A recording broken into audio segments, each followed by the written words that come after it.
pendidikan kepada keagamaan. Karena kenapa? Karena di kami yayasan itu baru kontrak.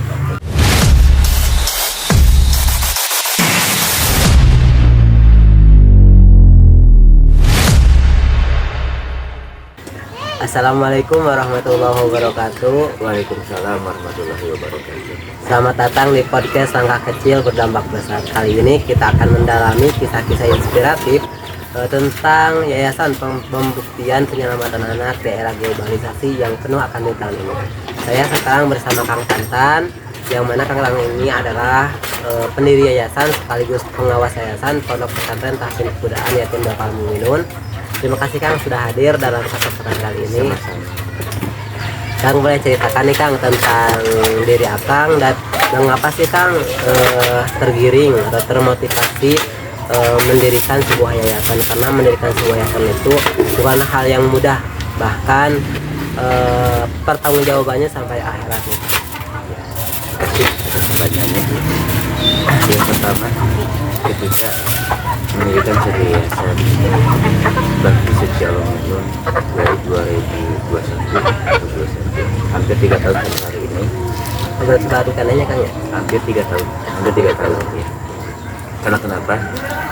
Walaupun resiko, tantangan, rintangan ketika mendirikan sebuah yayasan penuh dengan perjuangan serta pengorbanan, tapi itu bisa ditempuh oleh saya dan teman-teman untuk mendirikan sebuah yayasan tapi itu hanya dilakukan. Yang pertama dari memandang dan meninjau dari tentang masyarakat yang ada di pelosok kampung Isian, tidak begitu banyak peran tersentuh oleh orang-orang dari manapun, tapi kami berjuang berusaha memberikan yayasan yaitu menampung yatim duafa. Kenapa kami menampung anak yatim di daerah kami? Kenapa masih ada kekurangan dalam anak yatim yang telah ditinggalkan oleh orang tuanya. Yang kedua itu menampung duafa berarti itu artinya lemah, baik lemah dalam masalah ekonomi atau lemah dari pendidikan agama. Itu yang pertama bisa buat kami. Yang selanjutnya ketika mendirikan sebuah yayasan itu khawatir ketika masyarakat wilayah kami dalam usia dini itu sangat riskan dalam suatu faktor pergaulan lingkungan, apalagi usia dari TK, SD, SMP dan SMA. Alhamdulillah sampai saat ini itu udah tertampung 30 tahun sebagai Quran dan penjual pengalaman selama 3 tahun. Alhamdulillah itu bisa dididik jadi anak didik kami di yayasan tersebut, dan alhamdulillah berkat izin Allah dan motivasi kami sebagai pendiri yayasan, anak didik kami itu bisa bermanfaat bagi seluruh masyarakat ataupun itu mungkin dari tadi perasaan yang kenapa mendirikan ini. Nah, dan dalam mendirikan sebuah yayasan pasti ada yang namanya visi atau program-program yang dirancang supaya anak-anak di yayasan itu kedepannya itu kan tercapai. Nah, apa sih program-program yang dijalankan oleh yayasan? Ya, visi dan suatu program yang yayasan kepada anak. Yang pertama tentang program yayasan itu memberi suatu pendidikan yang sangat baik agar anak tersebut menjadi yang berguna bagi kepada orang tuanya, bangsa, negara dan agama. Itu sebagai pengajar atau sebagai pengurus pada santri.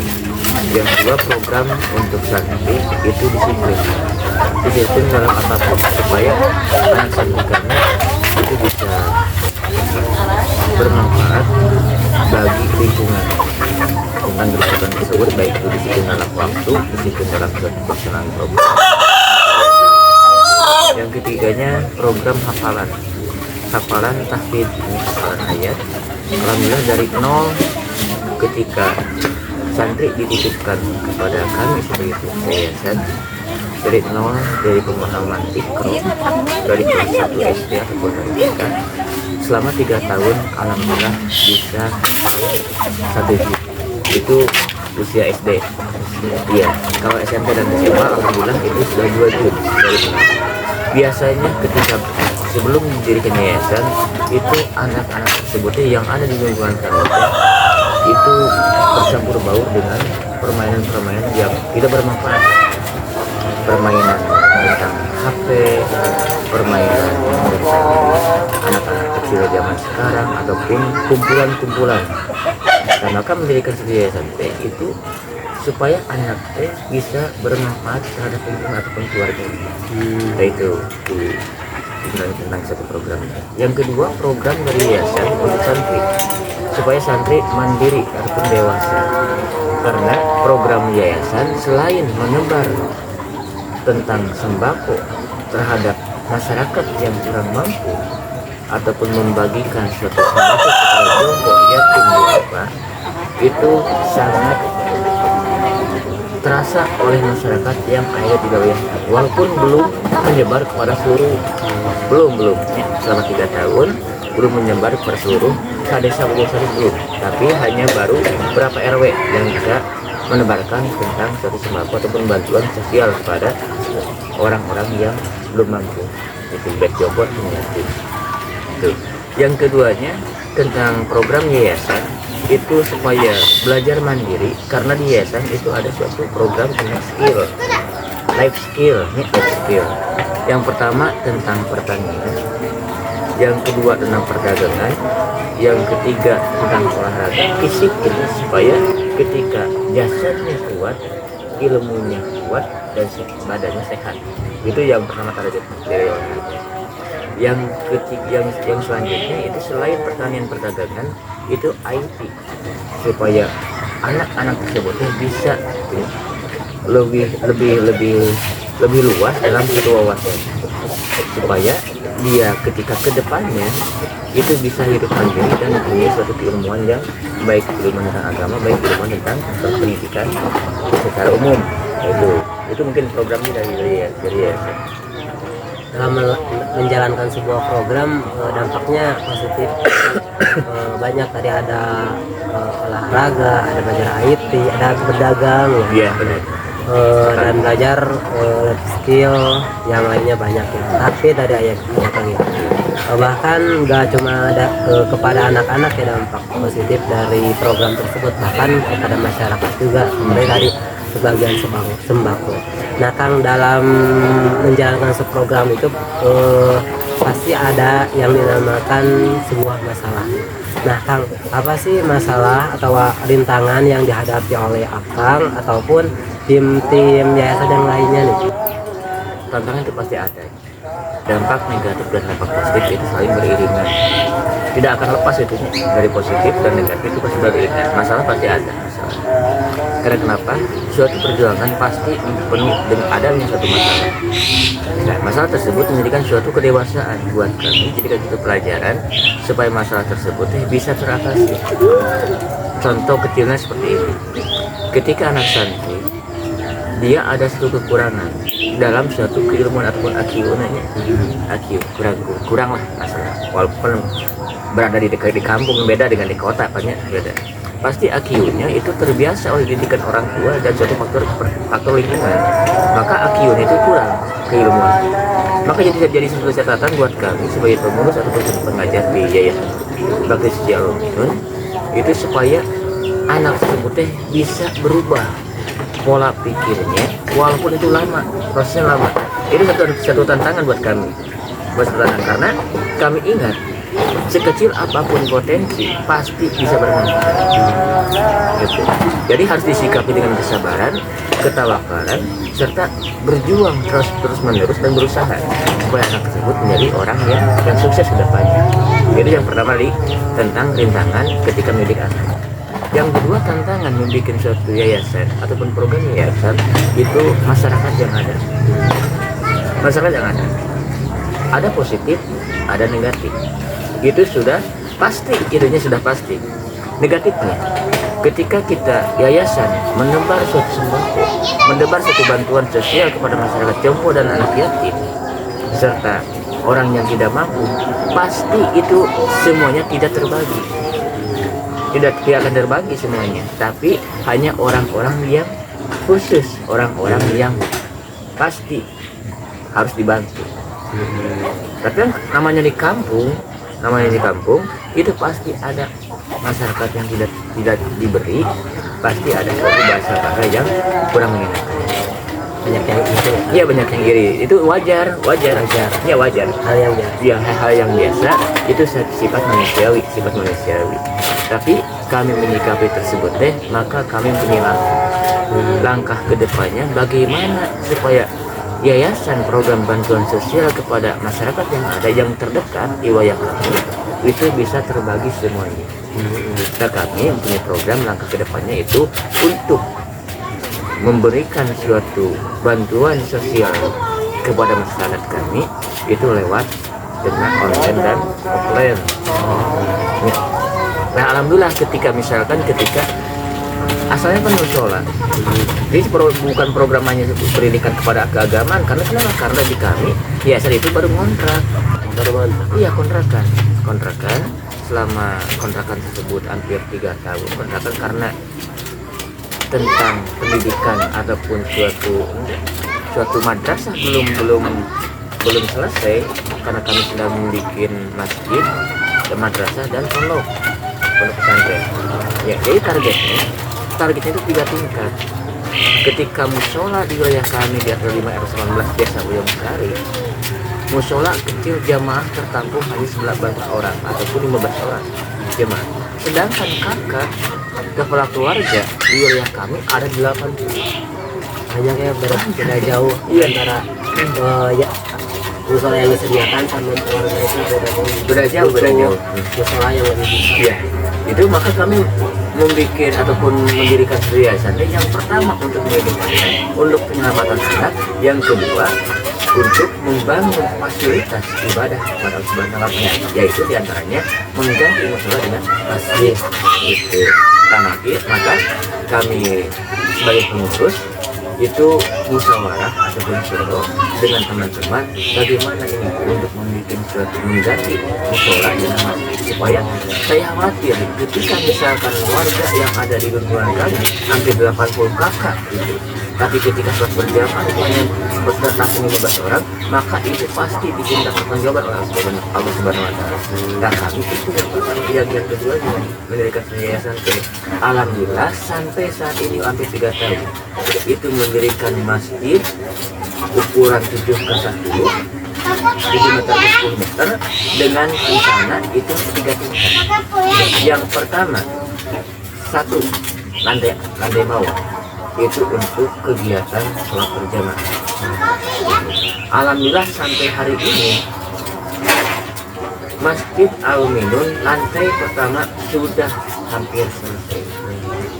Baru tahapan kedua itu untuk ke asrama, kegiatan santri, karena santri masih kontrak yayasan masih kontrak untuk santri yayasan. Gitu. Yang ketiga untuk lantai ketiga itu untuk pondok santri, baik ikhwan baik akhwat. Oh, jadi dalam satu bangunan sama masjid itu semua kegiatan di sana ya? Iya, di semua kegiatan di sana. Maka kegiatan keagamaan itu sholat berjamaah bisa tertampung hampir 30 ataupun 40 Kang, sekarang nih kan itu baru rencana ya. Nah, sekarang itu baru berapa persen sih masjid? Kalau dihitung persen, masjid rencana 3 lantai, baru 2 lantai. Lantai pertama itu 80%, lantai kedua baru 20%. Oh, berarti 2 lantai. Ya, baru 2 lantai, rencananya 3 lantai, Tapi masih tahapan baru lantai 1 baru 80%, lantai kedua baru 20%. Nah, Kang, dalam menjalankan program yang tadi yang telah Akang ceritakan, Kang, apakah ada harapan bagi anak-anak ataupun masyarakat sekitar ke depannya nih, supaya anak-anak atau masyarakat itu merasakan bahwa benar diadakan yayasan itu bukti penyelamatan anak, dan juga dengan diadakan yayasan itu bermanfaat juga bagi masyarakat. Alhamdulillah ketika dilihat yayasan, dampak dari kemanfaatan yayasan itu berdampak kepada masyarakat dan berdampak kepada anak-anak yang ketiga berdampak kepada orang dewasa. Karena kenapa? Karena ketika didirikan yayasan itu banyak perubahan. Banyak perubahan. Alhamdulillah banyak perubahan. Anak-anak tadinya dirinya dari faktor lingkungan dan faktor pergaulan bisa teratasi dengan waktunya, itu ketika mengaji di yayasan. Itu yang pertama, bisa tersita waktunya terbatas. Karena apabila tidak tersita waktu untuk bermain, disita oleh dengan mengaji, maka itu full, setiap hari full dia main. Tapi ketika ada di yayasan untuk menitipkan anak santrinya, maka itu tersita waktunya 1 jam ataupun 2 jam untuk mengaji di yayasan. Maka ada perubahan, baik perubahan dari anaknya itu tentang akhlak, itu akhlak bisa berubah sampai saat ini. Yang kedua moral, yang ketiga tentang perubahannya itu kedewasaan, kemandirian, itu bisa berubah. Bahkan yang paling utama, perubahan dari anak itu kepada kedua orang tuanya, itu bisa berubah kepada orang tuanya. Bahkan orang tua juga, ketika kami hampir 1 bulan sekali musyawarah ataupun mengundang orang tua santri, orang tua murid didik kami, itu ada undangan untuk merapat, untuk menerima tentang pesan dan pesan dari yayasan kepada kedua orang tua, dan apa saja kendala yang terjadi ketika ditanya kepada orang tuanya tentang anaknya yang dititipkan oleh di yayasan. Maka orang tua tersebut diantaranya itu banyak sekali perubahan terhadap anaknya. Alhamdulillah sangat Oh, jadi dengan diadakannya sebuah program-program yang tadi Akang diceritakan, dengan adanya les skill, pembagian sembako dan yang lainnya, itu diharapkan anak-anak menjadi pribadi yang mandiri ya Kang. Iya. Itu perubahan sikap terhadap orang tua juga ya. Lalu memahami bukan saja ilmu tentang keagamaan, tadi ada IT ya, diharapkan santri juga bisa memiliki skill dalam IT juga. Nah, terus tadi ada yang saya tangkap itu diharapkan masyarakat juga bisa memahami tentang situasi dan kondisi di pondok pesantren Rasyid Qur'an Mu'minun ini. Nah Kang, sebelum saya tutup podcast kali ini, apakah ada pesan nih Kang untuk para penonton setia podcast ini Kang? Oh iya, siap. Pesan dari saya kembalikan kepada penonton ketika menyaksikan tentang wawancara ini. Yang pertama, apabila kita sebagai orang tua kurang mampu mendidik kepada anaknya, maka pesan saya dititipkan kepada yang memiliki ataupun yang memberikan sesuatu tentang bidang keagamaan, diantaranya yayasan. Bahkan harus wajib ini Harus wajib. Karena kenapa? Karena apabila tidak mampu, ya anak-anak tersebut itu akan liar itu tidak iyalah misalkannya tidak terpelihara ataupun tidak tertangani. Terkadang kalau orang tua itu ada sifat kasih sayang berlebih terhadap susah mengontrol, jadi anak itu kadang-kadang seenaknya ya kan. Iya. Jadi kita sebagai orang tua juga harus menitipkan yayasan anak-anak kepada yayasan ataupun tempat ngaji yang lainnya, Iya, supaya anak-anak gak terus-terus main nih Kang. Kalau di rumah kan terus-terus main kan. Nah Kang, terima kasih ya Kang sudah memberikan kisah-kisah inspiratif kepada kami, baik saya juga ataupun penonton.